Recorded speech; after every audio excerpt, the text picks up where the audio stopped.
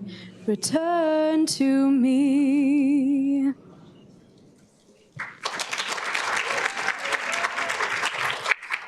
Thank you, Sid.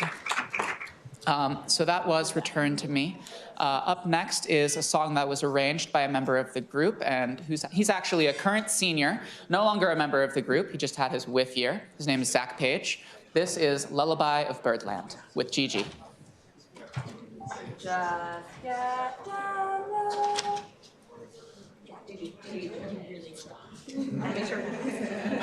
Hello. Just get down low.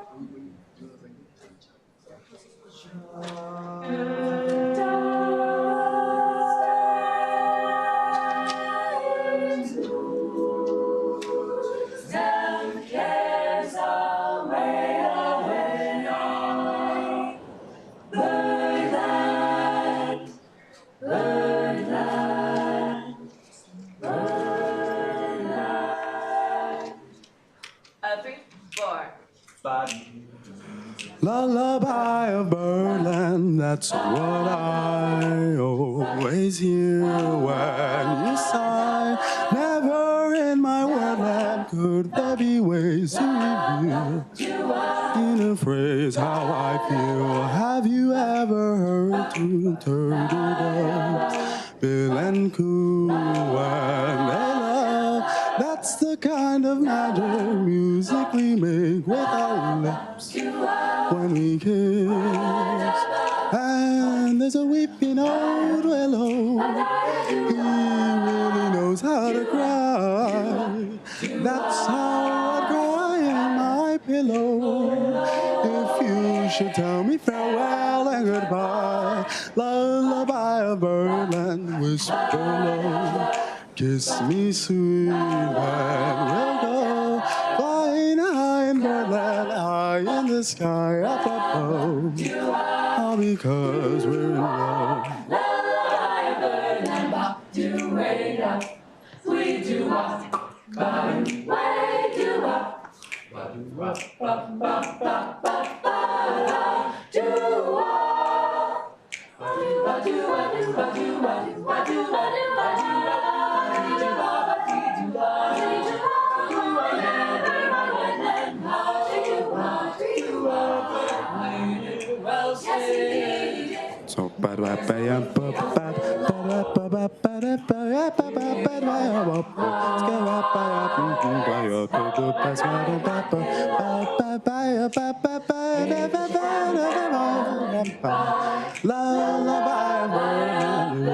So kiss me sweet and we'll go flying high in birdland, high in the sky up above, because we're in love, birdland.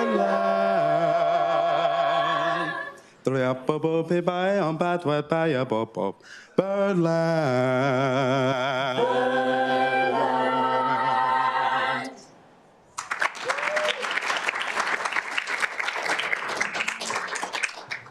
All right. Thank you guys so much. That was a really awesome performance. Thank you for coming. I'll see you guys in an hour and 30 minutes when we have rehearsal. And I love you. Bye-bye.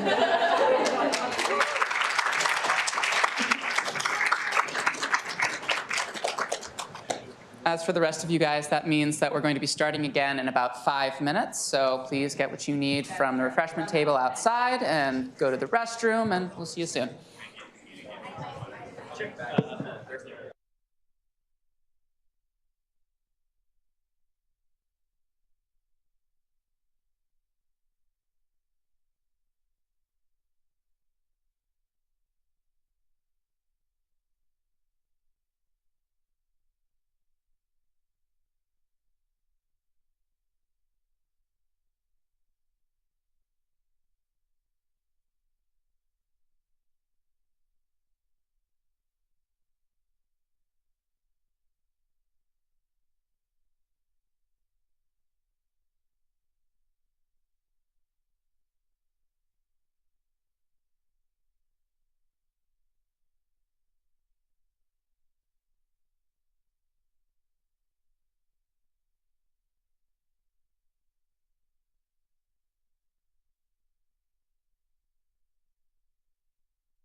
interesting.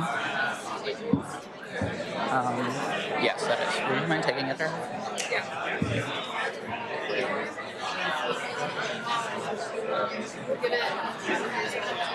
All right, everybody, if you could make your way back to your seats, we're going to be starting again in about 1 minute. So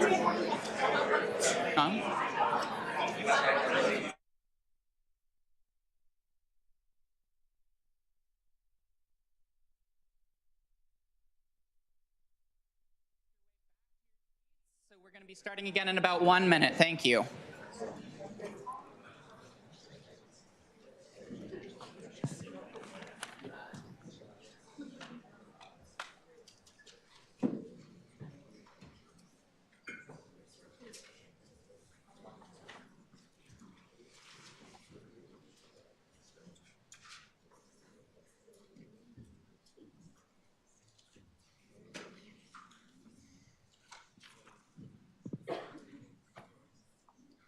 Okay. Thank you guys so much. That brings us, once again, back to the pitch-off, part 2. So once again, we're going to start out with a little survey, just a multiple-choice question to get you guys in the mood. So this question is, from 2012 to 2016, the total number of dollars invested in impact investments was A, $1 million, B, $1 billion, C, 3, D, greater than the number of bacteria in a kilogram of dirt. Just for your reference, an impact investment is an investment that aims to have a social, political, or environmental impact that is outside of its financial return. All righty. So the answer is D. So there's actually about $6 trillion in impact investment right now, which is a huge amount of money, certainly larger than the 1 trillion bacteria that is supposed to be in your 1 kilogram of dirt. And I think this is really cool because what this essentially means is that everyday citizens are going out there into the real world and using their money to make sure that everyday inefficiencies that we see in our everyday lives are being resolved, and that we are living good lives because of it. So without further ado, I would like to introduce our next group. They are an impact investor in the world of solar energy. This is Greater Good Solar.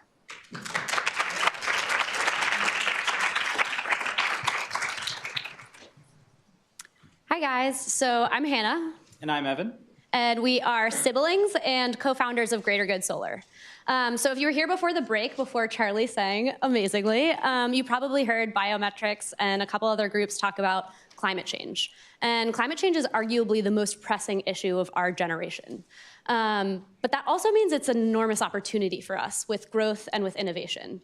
Over the last decade, the solar market has grown on an annual average 54%. And over the next decade, it's projected that the job of solar installer will be the fastest growing job in the US.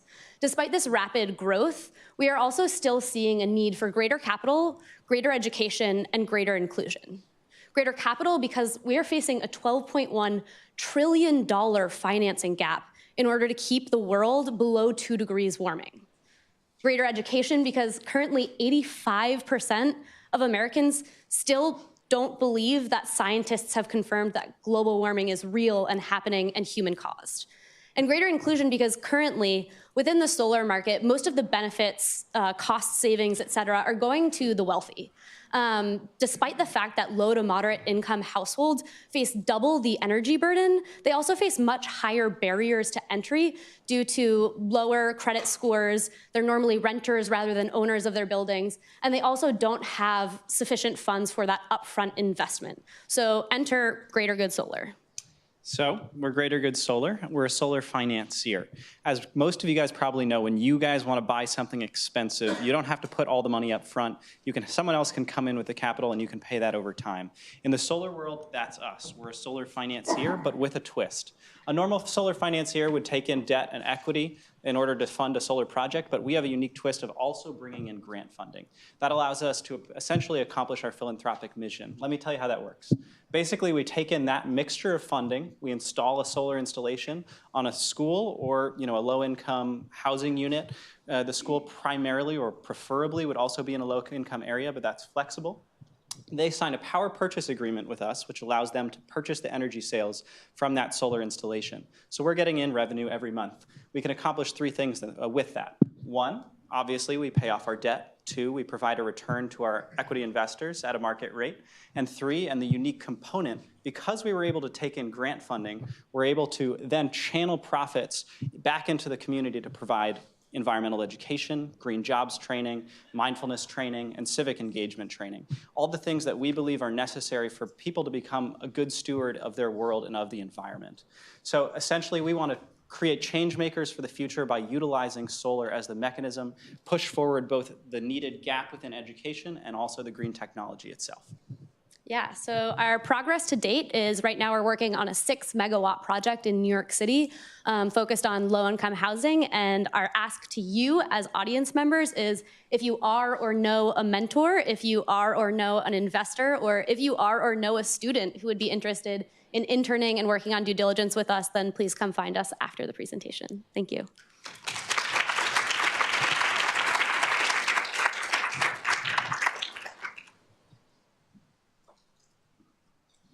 So where are you getting the grant funding from, and what percentage of the overall capital is coming from grants? And so right now we're aiming for a split, and of course this is really flexible, but our primary target is around 50% equity, 35% debt, and around 15% of grant funding. But really, the more grant funding we can get on a project, the more impact we can have, the more excited we are. It comes down to who's willing to work with us and how much they're willing to play ball on. There's a variety of foundations that we're in conversation with.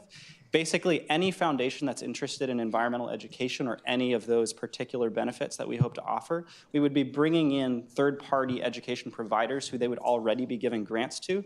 The unique benefit of this model is that the foundations who give us those grants are basically allowed to or are capable of maximizing their impact because they're capturing the profitability of a solar installation. And so say they would write a $100,000 check today. Instead of doing that, they're getting $115,000 in net present value going towards the cause that they care about. Okay, so it's grant institutions equity funding because they're receiving a return from the investment? They don't get a return. Instead of it going back to the actual foundation, it's directed to a environmental education provider or something that they already would be giving a grant to. How are you thinking about reaching your target market and onboarding them and convincing them to invest? Yeah, I mean, it's developers. In the world of the solar ecosystem, the primary player who goes off and looks for financing is a solar developer, somebody who's already secured a project but doesn't have the capital themselves to make that happen. We're generally trying to work with larger scale projects that they would be working on around a megawatt plus. This particular project's around 6 megawatts. Basically, the reason they want to do business with us or get their financing through us is because they're able to offer a differentiated product by receiving our financing. They have this awesome product they can offer to their customers saying, we're going to bring in all of this environmental education to your community alongside the energy savings and the solar that we already would be giving you. Yeah, so maybe to follow up on that, the developers, we aren't actually doing the lead generation. The developers do that, and they come to us for financing, and their product is differentiated because then the end customers, not only are they saving 20% on their energy bills, but then they also get all of these other products that any other developer wouldn't be able to provide. What does your mindfulness education program look like?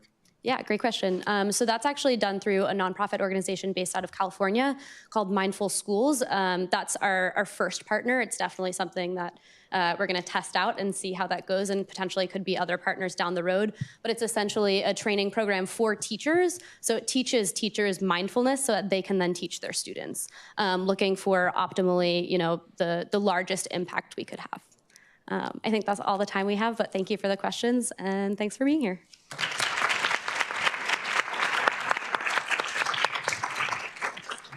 Thank you so much Greater Good Solar. Up next is another company that focuses on investing in communities to make them better. This is the Brio Fund.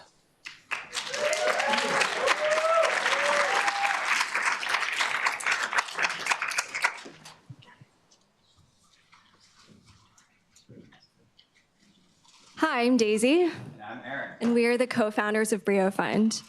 Brio Fund is a nonprofit that brings mental health care to vulnerable communities around the world. But first, I want to introduce you to Dan and Alicia. Dan and Alicia live in a notoriously dangerous neighborhood in Quito, Ecuador. Over a decade ago, they purchased a dilapidated house to become a community center for children and families.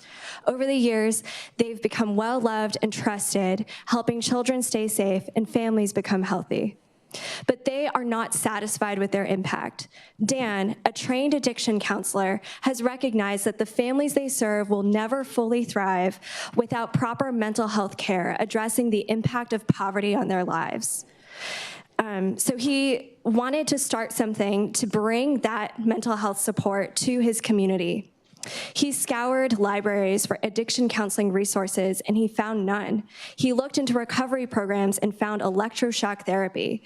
And when he sought to join others to train addiction counselors, he realized that he himself would have to start Ecuador's very first addiction counseling training program.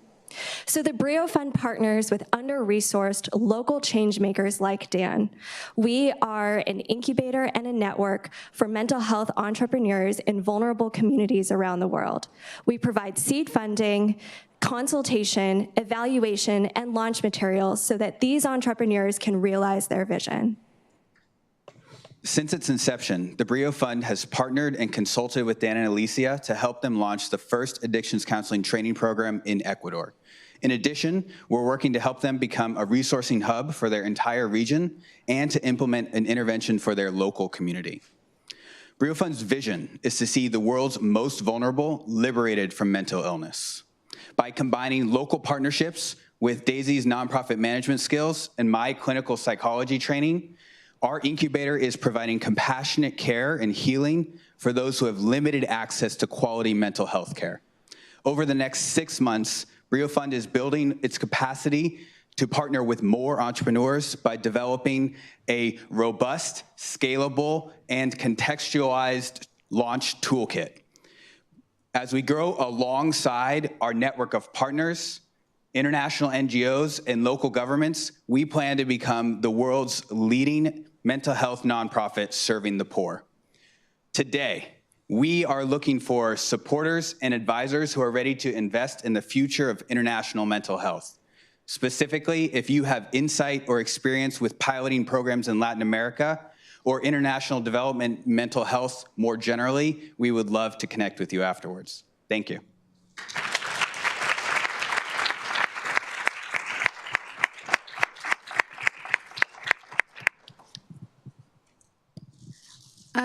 I'm interested to know, as a team, how did you land on this being your specific intervention in this very big problem? Why not start your own rehabilitation center? Why are you tackling it from this angle specifically? Thank you. Sure. I think that question kind of gets to the core for us, so thank you. As you might be able to tell by our emails, we're actually married. And this has been a long process for us of combining our different skill sets and interests. So I'm in a clinical psychology program and really have started to see how the traditional model is insufficient to address the huge needs globally. So that's the approach I came from, and wanting to work with local partners is a natural outflow to find interventions that are tailored to specific communities, rather than applying handbooks, which is what we're seeing from organizations like the World Health Organization. Yeah, I think we'll leave it there and take another question. Once you set up a mental health clinic somewhere, how do you make sure it can stand on its own 2 feet and sustain itself over time? Absolutely. One of the ways that we're partnering with the entrepreneurs we work with is to help them identify long-term funding streams. Oftentimes, this will be local governments, NGOs that are very large, that are working with populations that are similar and would utilize materials or services. And when our entrepreneurs are stabilized, they join a network that allows them to continue to receive funding from us as we collect data and sort of long-term impact measures from them. So we're kind of helping them figure out how to stand on their own 2 feet while also maintaining a relationship with them long-term. Do you have any idea what those impact measures might look like? Yes. So this is something that is an area where we're always holding the tension between scalability and then being highly contextualized. So initially, we're planning to start with focus groups and survey studies just to help accurately gauge the need, because even the numbers are lacking in a lot of the contexts that we're looking to go into. So it'll be just looking at what are the rates of various issues, and then over time, measuring not just satisfaction with the interventions that are being created, but also in this, like in Dan's case, how many people is he training? What are they going on to do? How many local interventions or prevention programs are they creating? And how many people are utilizing the services as a result of this training program?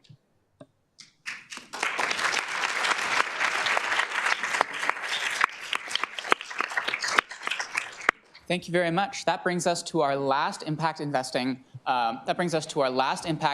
Venture. This is We Develop.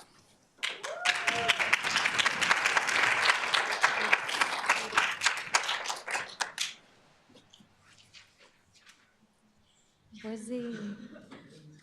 Well, I don't know where's it.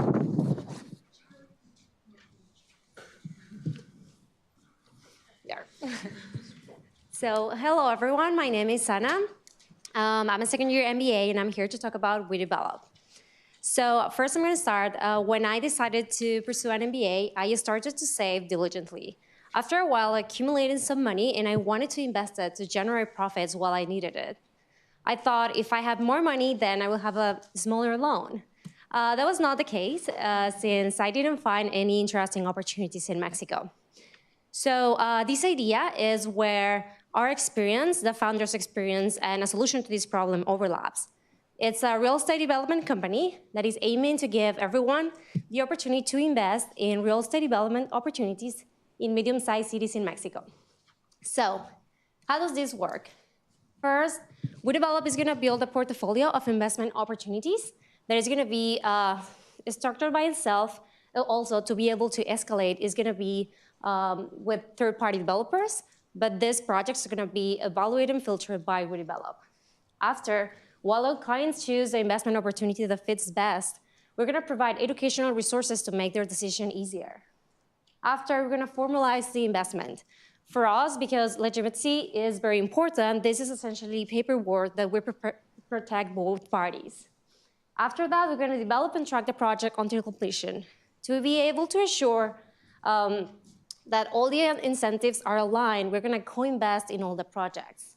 Also, because we strongly believe about transparency, we're going to provide a platform where people can log in and see the real-time progress of the projects, and also to provide them a monthly report and a conference call for answering everyone's questions. So when the investment is done, we're going to return the money, and the clients can decide if they want to reinvest. So also, this company has another layer. It's the economic development that medium-sized cities in Mexico are going to have. For us, it's amazing to provide everyone the opportunity to accumulate wealth and also developing and shaping their communities. During the accelerator, we work on some financial models, legal advice to shape this according to regulation, and right now we're working on the brand and the financial model. We're looking actively for another partner. We want a lawyer, a real estate finance lawyer in Mexico, super specific. But if you're not that person, we're happy to chat with you to learn about your personal investments and how did that go, so that we can learn and implement better approaches. Thank you.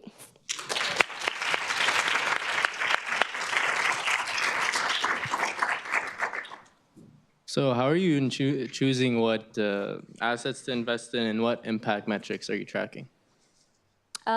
Yes, so essentially in Mexico, and I think in a lot of countries, we have the main metropolitan areas that will have a lot of development and a lot of money into those cities, and then the medium-sized cities that almost no one invests in there. So I think in general, bringing resources or even allowing the resources in that city to stay in that city is the impact that they need to have more development in the city and therefore economic development. I know you're still in kind of the incubating phase, but wondering how you guys are approaching launching this and kind of getting the real estate developments, but also the clients to invest. Yeah, sure. So starting next year, we're planning to launch the first pilot. We're gonna look for a lot in a medium-sized city, and then we're gonna go through all the process just to like run the water through the pipes, and it's gonna be done with the founder's money and some friends and family.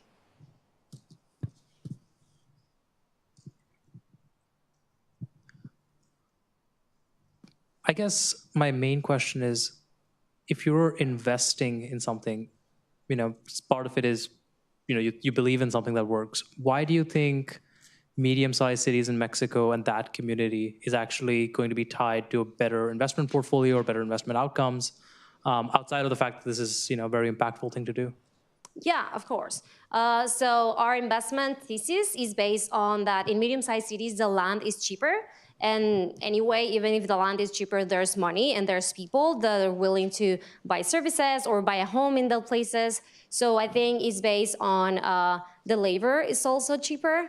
And in general, all the construction licenses and everything you need to build is subject to less corruption. So that's why we chose those cities.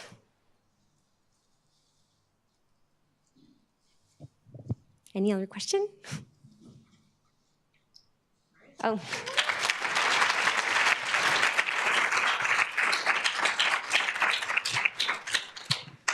Thank you so much. We develop, sorry for my ins and outs. Up next, we're going to be talking about the things that we have in our daily lives. So I would like you guys to answer this question. The average American family owns how many things in their household? Is it A, 3,000, B, 30,000, C, 300,000, or D, 3 million?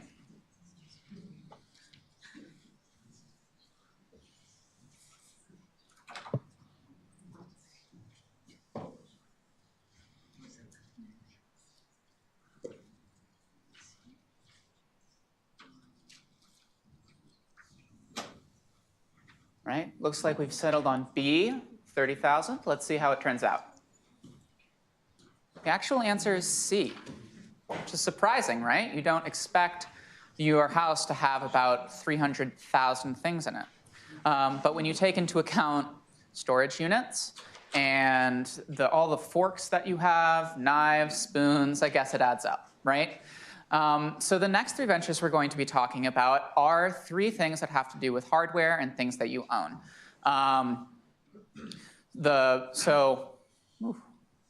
The next three things we're talking about are things that have to do with hardware and things that you own. So, like I said, 300,000 seems like a lot, but apparently to you guys, it was very little. So there must be space for one more thing, right? Up next is Droplet.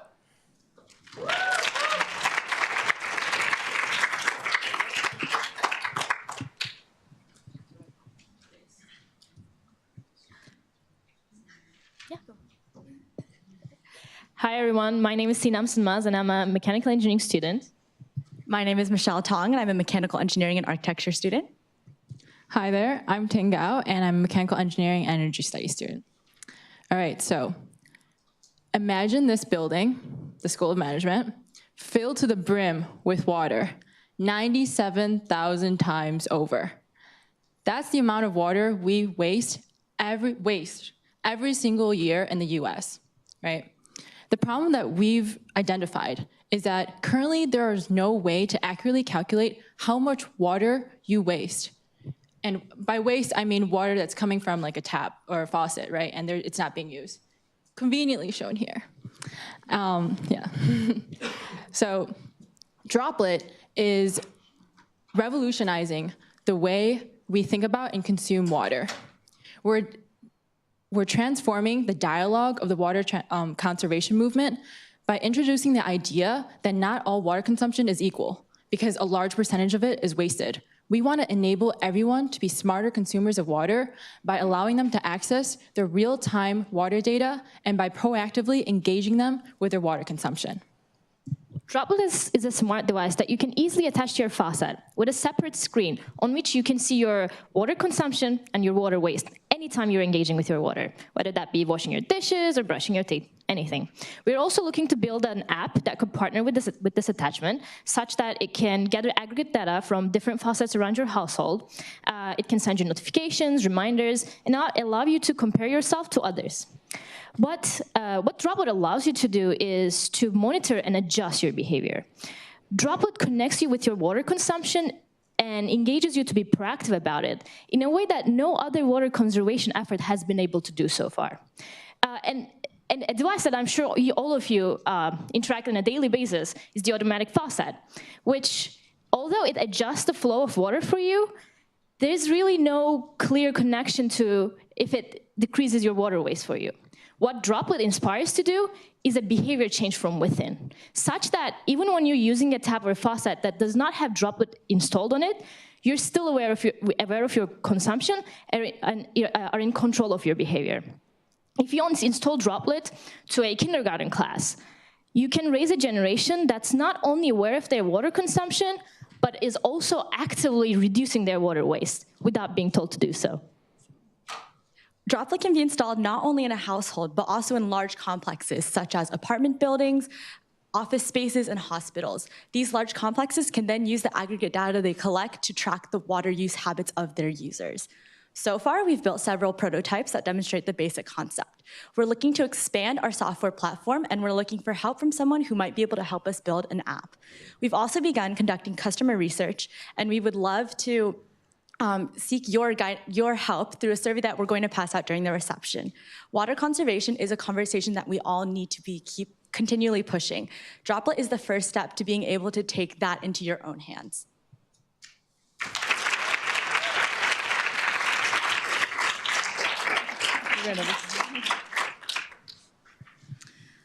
Who are you seeing as your primary customer? I guess I'm just wondering if is it someone who is already conscious of their water usage or someone who's maybe not paying as much attention to it? And if it's the individual who's not paying attention, how do you plan on converting them to see the value in your solution? Yeah, so we've kind of narrowed it down to a couple different customer bases. One, first of all, is the household that we've mentioned, and one is like a large complex. In terms of getting people in a household to buy that type of device, we do recognize that it's much easier to get people who are already environmentally conscious to purchase it. But one way that we're hoping in the future to kind of get people who aren't necessarily environmentally conscious off the bat to be interested in our device is to contact existing faucet companies and have them integrate our device into their faucet so that, say, when an interior designer or someone who's designing a home space wants to buy a faucet, our device is kind of an option for them. I guess a little bit of a follow-up there, and I don't understand any of the costs involved or the technology involved, but have you considered applications in developing countries where water is both more expensive and more scarce? Yeah, so I guess the crux of what we're trying to get at is we're trying to make our devices widespread as possible, of course. And that is an area that we've looked at. Right now, we're just trying to make our device more efficient, and approximately it takes us like $40 or so to produce it, but we use like, Arduino and, things that are more costly. So if we took this to a manufacturing stage, it would be a lot cheaper to produce and a lot more accessible for the majority of users. So that is something that we are definitely looking at trying to implement in the future.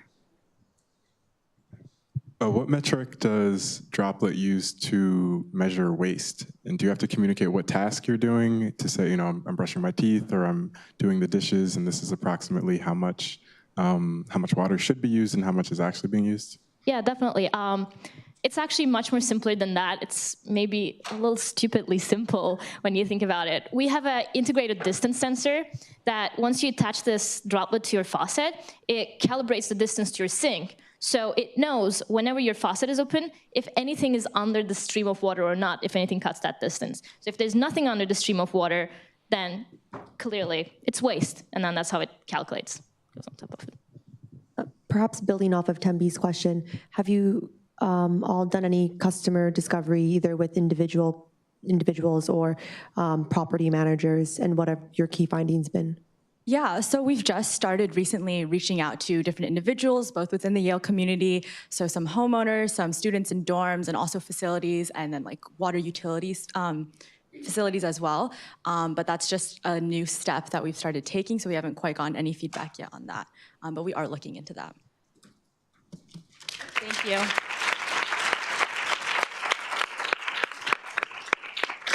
Thank you so much, Droplet. Up next is a hardware company that is producing things that you actually put in your body. This is Stabody Biotech.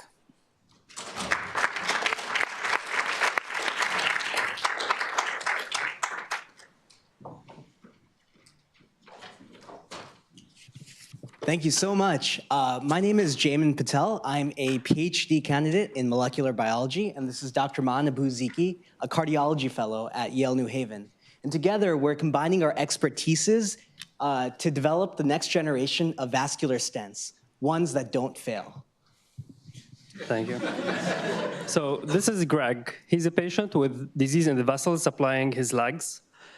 The pain associated with this disease has limited his ability to walk and enjoy the things that he loves.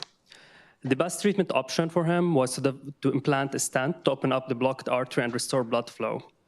So the stent was deployed, symptoms disappeared, the next day he was home and life was good again. Unfortunately, the stent didn't last long, and about 4 months later, his symptoms returned. So the stent had closed up and failed. Stories like Greg are very common. In the US alone, there is the peripheral vascular disease affects 15 million Americans, and there are millions of stents implanted every year. But 20% of our state-of-the-art stents will actually fail within 1 year of deployment. So at SCI Biotech, we envision a future where stents don't fail. Our next generation stents are coated with nanoparticles that will genetically engineer the damaged vessel, instructing it to permanently remain open. Our idea is based on years of scientific knowledge. So what happens when you put in a stent into an artery is when you open it up, you're really crushing the artery open. It's not a clean process. And when you crush the artery open, the artery responds by becoming inflamed, by growing prolifically. And it's really that causes it to close back up again. And several research groups have shown that if you edit the DNA of the vessel around the stent, you can stop this reaction from happening. And that's what our lipid nanoparticle-coated stents do. They edit the DNA in a precise way to prevent them from closing back up. So why us? Why now? We believe that this is the right time for this type of innovation. Genetic engineering is just taking off. The FDA just last year approved the first 2 gene therapies, and biologists in recent years have developed safer, more effective ways to allow this to happen. 2, we believe this is the right application. We're not doing anything crazy. This isn't designer babies. This is very focused. We're delivering a precise, targeted DNA editing technology. And 3, we believe we're the right people for this. Man and I have expertise in cardiology and genetic engineering, and we're currently collaborating with Yale professors around campus, taking advantage of the entire Yale community to help develop our prototype, and that's where we're at right now, developing the prototype and getting the Petri dish testing done. And all in all, vascular disease is really something we're all gonna have to think about in the near future. And we believe that our technology can change the way it's treated so that patients like Greg and a lot of us in the future will have better outcomes. Thank you.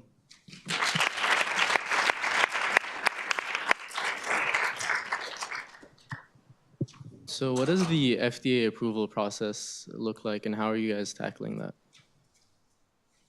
So this would be a biologic, and there is established guidelines for the genetic editing would actually fall within the established algorithm for FDA approval. This would be downstream to where we're at now, but you would have to go through pre-IND testing and small clinical trials proving safety and efficacy. for the instrument and for the cargo. Besides FDA-related hurdles, what else are you guys anticipating having to overcome to get this implemented at scale? So the biggest hurdle when it comes to these sort of biomedical devices is really insurance covering it. And insurance will cover it when we're able to show that the efficacy of this justifies the cost of it. And what we're trying to meet, right now, the state-of-the-art stents really don't help above the earlier generation of stents in preventing this from happening in peripheral disease. And if we can just show a modest improvement, we would be able to justify the cost, and that would cross that insurance hurdle, and that's the big one.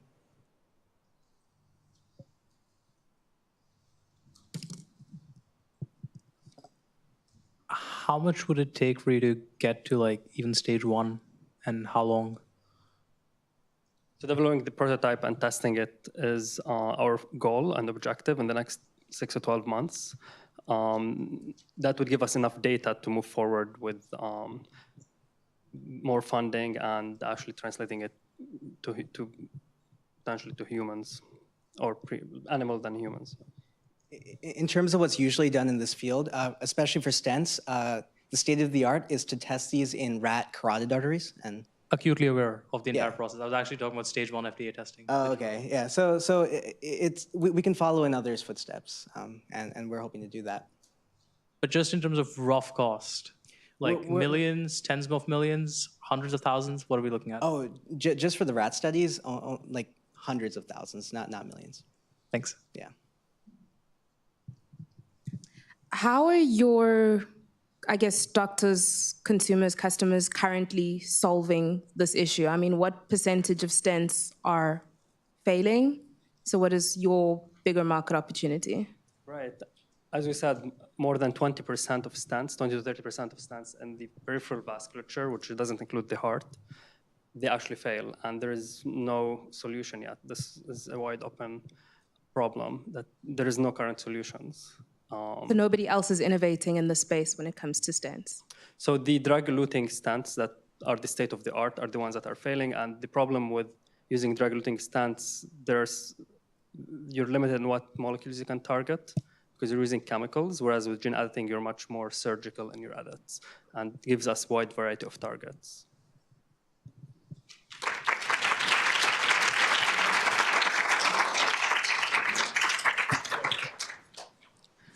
All right, that brings us to our final pitch of the night. If you're here, thank you so much for sticking with us. This is really exciting. Like I said, I've just been thrilled to watch these teams work on their projects throughout the term, and it's just been great to watch them present the fruits of their labor here.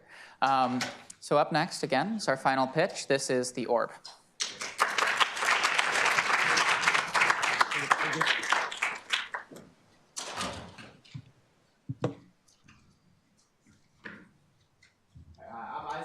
And I'm Lance, and we're the Orb. The Orb is the product of a collaboration between Yale and the Smithsonian to enhance the museum experience. Smartphones are great for a lot of things, but they don't work very well in museums. You go to a museum to be immersed with the art and the artifacts, but smartphones pull your attention away and detract from this experience. Even when museums try to create smartphone-based apps to pull people's attention back to the art and the artifacts, they face resistance because people don't want to download another app onto their smartphone. Only 3% of visitors in the United States buy and download smartphone-based museum apps. We propose putting the phone away entirely. The Orb is a handheld, screenless device that takes the best features of a smartphone and spreads them around a space, bringing users' attention back to the space that they're in. When you arrive at a museum and receive your Orb, you are given the option to personalize your experience in the museum by inputting some information such as your preferred language, your age, or your email. Then, as you travel through the exhibits, you are able to interact with the museum in different ways.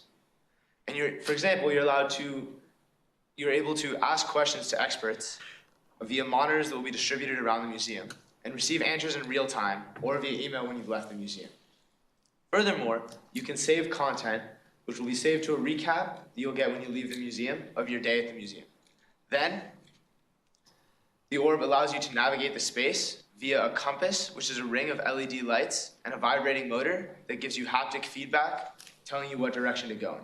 Finally, when you leave the museum receives data about what the most popular exhibits and paths through the museum are. And this data helps them apply for grants and improve their curation. Of the 35,000 museums in the United States, we estimate that 3,000 have the necessary technology and media budgets to comfortably support the orb. So, where are we? We have a working prototype that can detect orientation, location, and connect with a network of over 30,000 other devices. Having started with solving a problem for the Smithsonian, we continue to refine our prototype with research from various museums and museum goers. Our next steps are to host a large-scale live demonstration to test the robustness of our product, as well as getting into our first museum. Museums are far from the only space that we think the orb can enhance.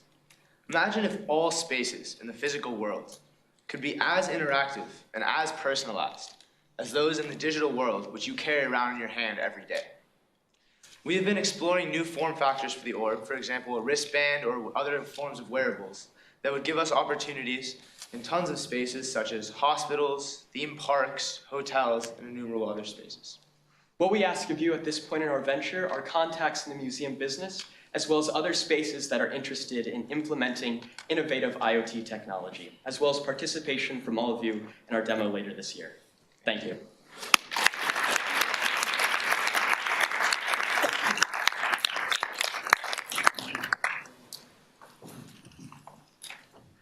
Do you see this helping the disabled community in any way? Yeah, absolutely. So we've actually been doing a lot of research in this.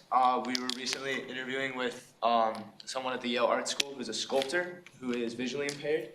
And working with her and other professionals in museums, we've been looking at providing assistance in terms of navigation and descriptive audio companionship for people who are visually impaired, as well as subtitles and other accommodations for people who are hearing impaired. And then finally, we've been looking at just navigation that helps people who need to use elevators as opposed to stairs travel the museum in the easiest possible way.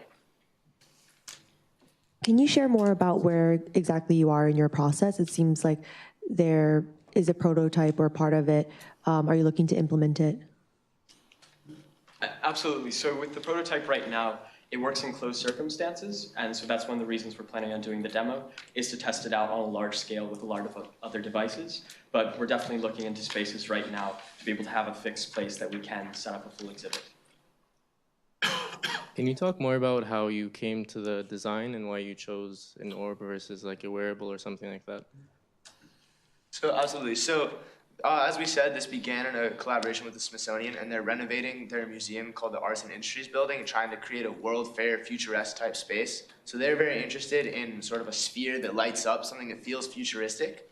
So through our collaboration from them, we've started working in a form factor that is a sphere. But the nice thing about our electronics is that they can actually be, we've already designed a wristband form of them, and those small chips can be put in various different form factors. For example, the Peabody is currently examining a dinosaur bone. I just think it would be very useful if you had some attachment to the hand. I'm just imagining walking around the museum and it getting tedious to hold the ball the entire time. Exactly. So one of the other things we're looking at are a lanyard that can magnetically attach to the orb, so you can have it rest, or also some type of necklace as well.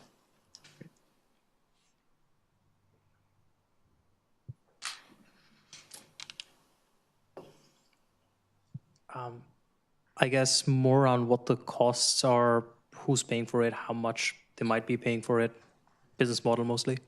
Absolutely. So our current business plan is, since we've developed, museums are sort of a three-tier market the way we see it. There are museums that have tech budgets of $7 million and museums that have tech budgets of $10,000 per year. And so we are thinking of sort of a three-tier membership plan where the most advanced tiers would include design consultants and technical consultants to help them implement and get the most out of our device, as well as maintenance, updates, and data management. And then for the smaller museums that are able to afford less, we'd probably just be selling the devices more directly to them.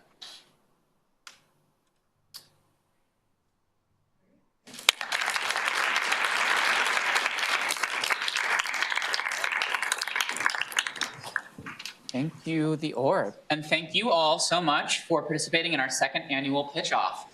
At this time, At this time, we would like to invite you to participate in our Audience Choice Award. In the Audience Choice Award, just go to tsai.city/fallpitch18 and submit your vote for who you thought was the strongest pitch of the night. I will be doing this myself very soon, and the winner, again, will receive a $500 gift certificate. We also want to say thank you all so much for coming out tonight to support these amazing teams, and to all the teams that we've been working with, thank you so much for your hard work, your enthusiasm, your curiosity, and your creativity. It has been an honor to work with you and learn from you over the last couple of months. Thank you all.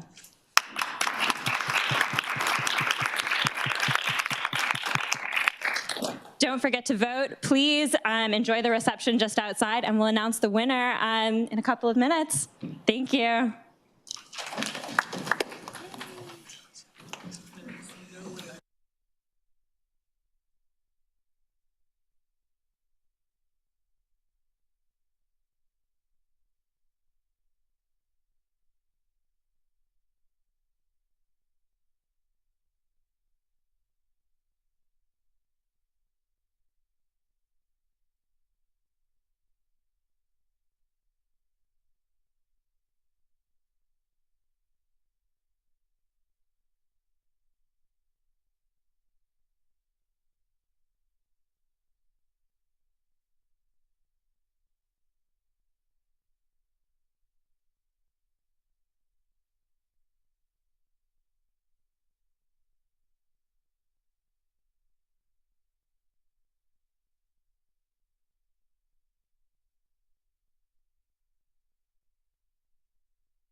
After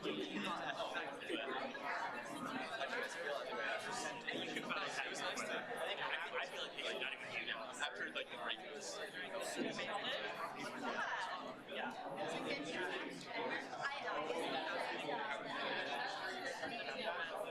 just being able to see that number from roll moment.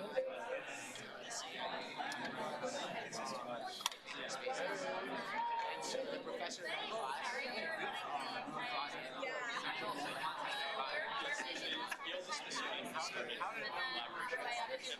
this was one of the first steps. So Richard Boston was the executive director of the University of Building, and he came because of the 16-person class and said, help us redesign the space. One of the ideas that came out of it was New York. It was a lecture on the people who was great. And that was the nice thing, that it's place bigger and I was like, it's like all the time with the great information. That like gets like rather especially after using emotion payments. Like that's I heard that one of the things that they're interested in is adding and just get response to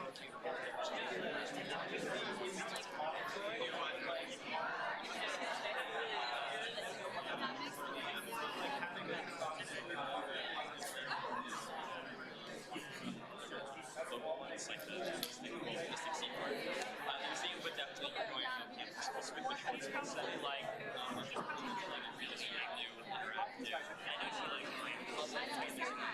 that's the financial technology. They actually explain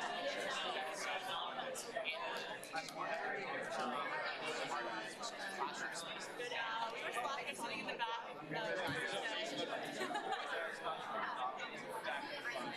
It's a line. I'm like the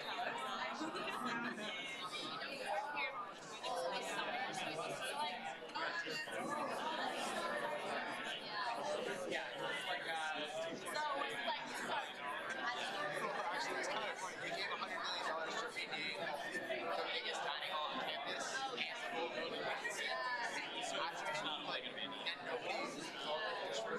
And nobody everybody kept calling it comments, which is what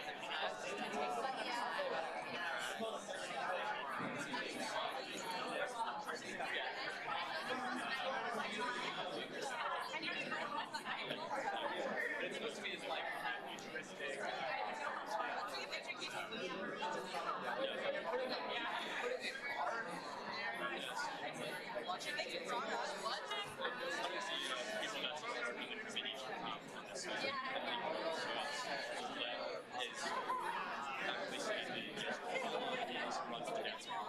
and then the flight got canceled, and then she had to buy another flight ticket and like using her and the winner that had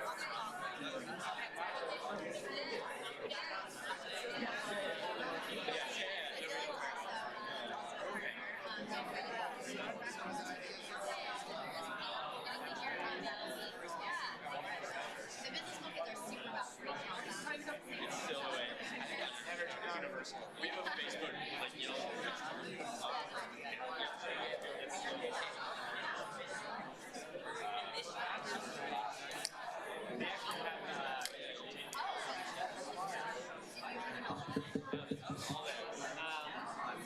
We have a couple of winners, like popular Pokemon names.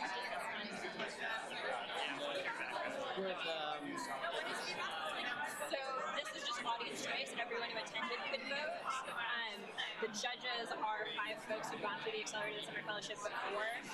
We asked to come and like ask questions and comment and give feedback to the teams. Oh, and they don't give us specific winners. They get to vote, but so does everybody else.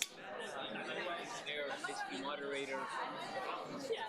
Yeah, and they're all writing feedback that goes to the team. This is a grant. Yeah, so $500 just to the winning teams. Went down. Yeah. I didn't know it affects like this is a big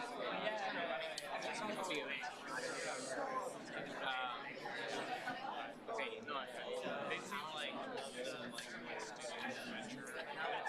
It's not a winner. It's like you well, it is they also all got funding when they came into the program. So.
Public maths are.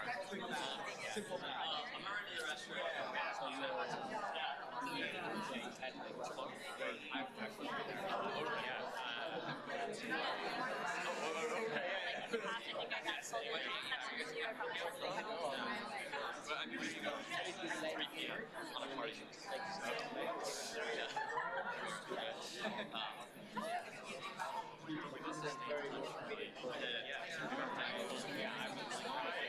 Yeah, no, absolutely. I need to send you this video. Wait, do you want to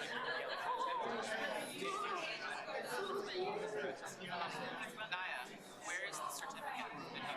There's some numbers at the beginning of this, but just like more sessions, more components. For teams who are coming with an IA, they're getting external mentors. We had 7 more sessions, but it was a full day. With like the transition of sort of like doubling it, that's like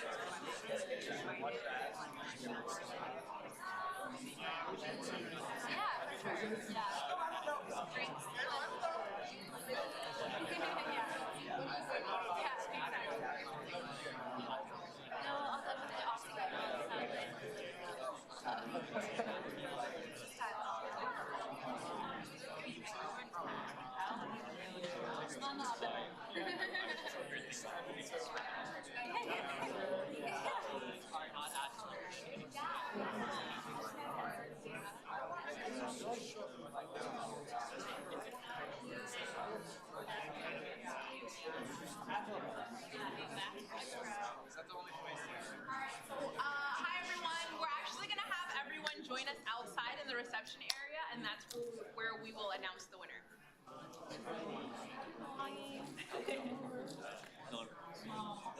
yeah, Miller Form's undergraduate. Yeah, no, not Miller Prize. Hey, how are you? Good to see you. That's good. I can't believe it's like it went so fast. No, it went so fast.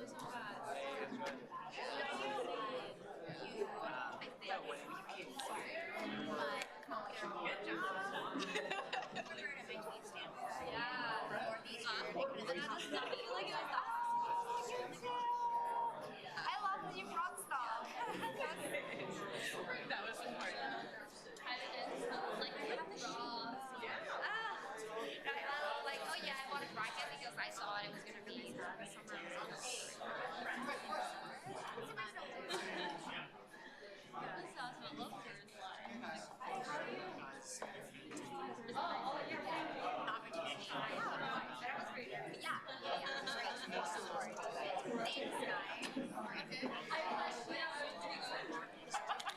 was like trying to say it in a way that felt like surprising, but not like no kidding. It's not that's Mental, but still, this isn't good. because every time I say it, someone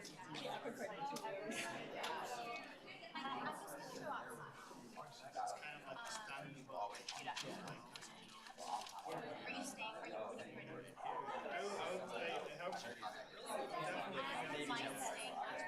Does it bother you that much?